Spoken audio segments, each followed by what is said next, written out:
ओम।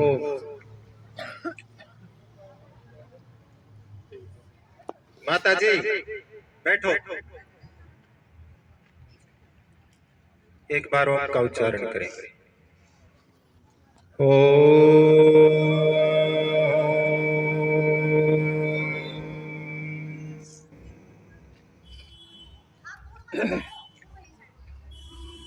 आज हमने परम आदरणीय स्वामी शांतानंद जी के सानिध्य में इस बहुत ही बड़े महायज्ञ का आयोजन किया।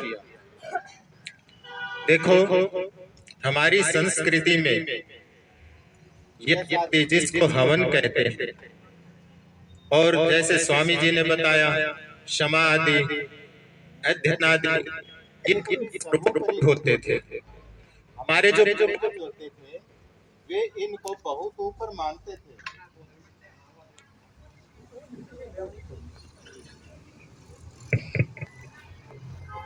होते थे वे इन कार्यों को सर्वोपरि मानते थे, सबसे ऊपर। यज्ञ आदि करना, गाय का पालन करना, वेदों का अध्ययन करना, अपने बच्चों को गुरुकुल में पढ़ाना, इनको सर्वोपरि मानते थे। लेकिन एक विचार करो आप, आज हम उनके वंशज किसको सर्वोपरि मानते हैं? क्या हमारे पूर्वज शराब पीते थे? लेकिन आज हम उनके वंशज अंग्रेजों की शराब पीते हैं, भले ही वो यहाँ से चले गए। क्या हमारे पूर्वज अंडा, मीट, मांस आदि खाते थे? कदापि भी उनका सेवन नहीं करते थे। किंतु आज हम उनके वंशज किसी शहर में जाओ, गांव में जाओ, अंडे की, मीट की दुकानें हैं, रेहड़ियां हैं, हमारे बालक उनको खा रहे हैं, तमोगुनी बनते जा रहे हैं, आपस में लड़ रहे हैं, मार रहे हैं, खून खराबा कर रहे हैं, बहन बेटियों की कोई इज्जत और सम्मान नहीं करते। ये सभी कार्य क्यों हो रहे हैं? क्योंकि यहाँ की भोजन व्यवस्था, पढ़ाई की व्यवस्था, शिक्षा पद्धति वे सारी बदल गई। हमारी जो अपनी पढ़ाई थी, अपनी शिक्षा थी, जिसमें संस्कार थे, वे सभी चीजें समाप्त हो गई। इसलिए दिन प्रतिदिन हमारे देश का पतन हो रहा है। हमारे बालक मिट रहे हैं, मिट्टी में मिल रहे हैं, बर्बाद हो रहे हैं, और हम किसी का ध्यान नहीं। आज हमने ये आयोजन किया और बहुत निमंत्रण दिए, लेकिन अगर साइड में कहीं सपना चौधरी आती तो वहां लाखों खड़े मिलते, वहां पर इतने व्यक्ति मिलते, भीड़ हो जाती। और इतने अच्छे आयोजन में जो हमारे आयोजन है, यहाँ देखो व्यक्ति आते नहीं। तो बताओ जी, देश का पतन होगा या देश का उत्थान होगा? बताओ। अरे देश का उत्थान होता है अच्छे कार्यों से। देश तभी आगे बढ़ता है, चाहे वो स्वयं व्यक्ति हो, चाहे परिवार हो, चाहे समाज हो, और चाहे राष्ट्र हो।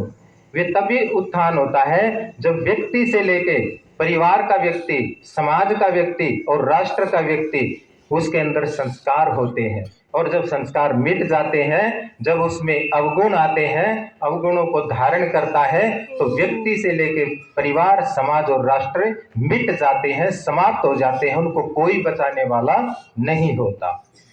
तो ये ध्यान रहे, तभी ये देश बचेगा, ये समाज बचेगा, व्यक्ति बचेगा, परिवार बचेंगे, जब ये हमारी संस्कृति हमारे खून में लौट के आएगी, आत्मा में लौट कर आएगी। और जब तक हम इनको नहीं धारण करेंगे, इनको नहीं करेंगे, तो हमारा समाज, राष्ट्र, देश बचने वाला नहीं है।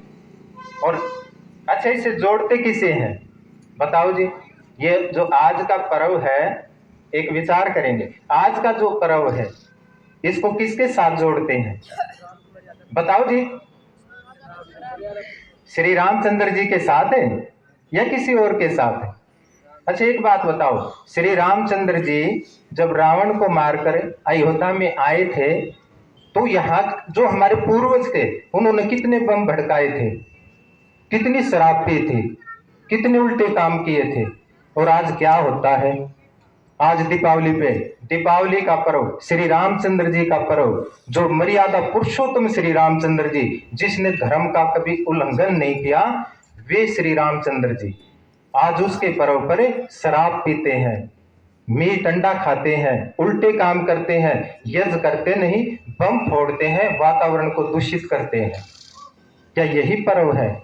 तो मैं निवेदन करना चाहता हूं, जो चीज जिस रूप में है, अगर उस रूप में हम उसको बना के नहीं रखेंगे तो विनाश दूर नहीं होता। तो पर्व है श्री रामचंद्र जी का, तो बड़े बड़े यज्ञ करें, बड़े बड़े हवन करें, शराब ना पिए, अंडा मीट ना खाएं, बम ना फोड़े, उल्टे काम ना करें। तो ये मेरा सभी से निवेदन, जैसे यज्ञ किया गया है ऐसे ही बड़े बड़े यज्ञ किए जाए, अपनी परंपरा को धारण किया जाए, गाय का पालन किया जाए, अंडे मीट मांस से दूर रहा जाए, शराब से दूर रहा जाए, और सभी जैसे हमारे पूर्वज प्रेम से भाईचारे से रहते थे, एक दूसरे के सुख दुख में काम आते थे, और वही अपना प्राचीन भारत आर्यावर्त देश तभी ये उसी ओर लौटेगा जब हम अपनी संस्कृति परंपरा वेदों के, जैसे स्वामी दयानंद ने कहा था, वेदों की ओर आवाज ही ना, वेदों की ओर लौटो, वेदों की ओर। जब हम वेदों की ओर लौटेंगे, हम गुरुकुलों की ओर लौटेंगे, तो हमारा राष्ट्र वास्तव में विश्वगुरु और ये बहुत आगे जाएगा। अन्यथा भूल जाओ दूर दूर तक, दूर दूर तक भूल जाओ कि ये देश कभी विश्वगुरु बनेगा। ये देश जब तक विश्वगुरु था, जब तक यहाँ गुरुकुलों की पढ़ाई थी, अपनी परंपरा थी, गाय के पालन थे, हवन थे, स्वाध्याय थे, यहाँ के पवित्र व्यक्ति थे, अंडा मीट मांस नहीं खाते थे, शराब नहीं पीते थे, नशा नहीं करते थे, यहाँ की माताओं को, नारियों को देवी मानते थे, उनकी इज्जत सम्मान करते थे, जब ये विश्वगुरु था। और उन्हीं आचरण से, उसी चरित्र से, उसी संस्कृति परंपरा से, उसी विद्या से ही विश्वगुरु बनेगा, अन्यथा दूसरा कोई उपाय नहीं है। तो सभी का यहाँ पर आने पर बारंबार धन्यवाद है और बारंबार आपका आभारी रहूंगा, आभार व्यक्त करता हूं और आशा करता हूं, निवेदन करता हूं कि जिस कार्य को हम लेकर चल रहे हैं, ऐसे ही इस कार्य में आप हमारे साथ रहेंगे, हमारा उत्साह बढ़ाएंगे और हम भी इस कार्य में पीछे नहीं हटेंगे। जितना आप साथ देंगे हमारा अधिक उत्साह बढ़ेगा और हम वास्तव में अपने देश को आर्यावर्त की ओर लेकर चलेंगे, प्राचीन भारत की ओर लेकर चलेंगे। ये हमारा संकल्प है। इति ओम शम। एक सूचना करें, हमारे यहाँ दर्शन योग महाविद्यालय सुंदरपुर कुटिया में 4 नवंबर से 9 नवंबर तक क्रियात्मक योग प्रशिक्षण शिविर है। तो जो योग में रुचि रखते हैं, विश्वास श्रद्धा रखते हैं, योग में आगे बढ़ना चाहते हैं, समाधि की ओर बढ़ना चाहते हैं, तो आप जरूर उस शिविर में पधारें। हमारे ब्रह्मचारी प्रवीण जी हैं, इनके पास आप नाम लिखा सकते हैं, फ़ोन नंबर ले सकते हैं, पंजीकरण हो जाएगा आपका। और जो गुरुकुल के बड़े बड़े ब्रह्मचारी हैं वो तो आते ही हैं, जरूर आएँ और आप सब भी आने का प्रयत्न करें। 4 नवंबर से 9 नवंबर और 1 तारीख को रोहना आर्य समाज में भजन है, सुंदर पांचाल जाएंगे, तो वहाँ पर ही पधारें और भजनों का लाभ लेवें।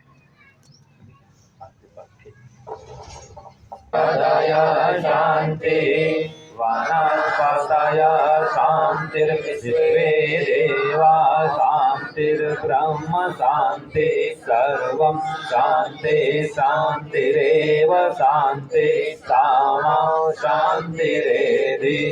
ओम शांति शांति शांति। देखो करना है, आजा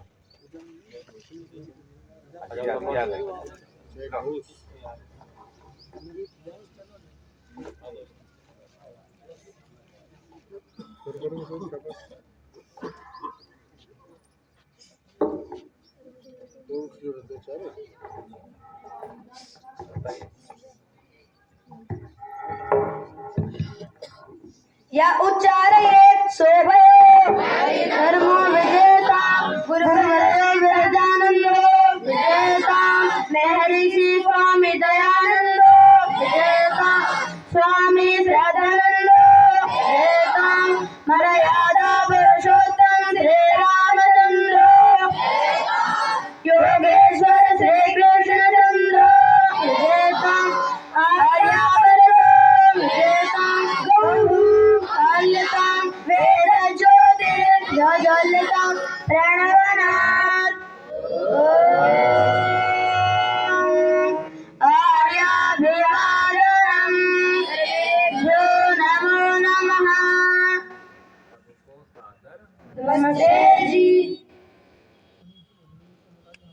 ये स्वामी जी भोजन की व्यवस्था यही होगी एक बार। भोजन की व्यवस्था यहीं पर है, कृपया शांति से बैठे रहिए। पहले अतिथि करेंगे, विद्यार्थी को हम भोजन कराएंगे। आप लोग व्यवस्था करिए, भोजन कराइए। पत्तल रखी हुई है ना भोजनालय में, ये उठा लो, जल्दी उठा लो, पत्तल उठा लो।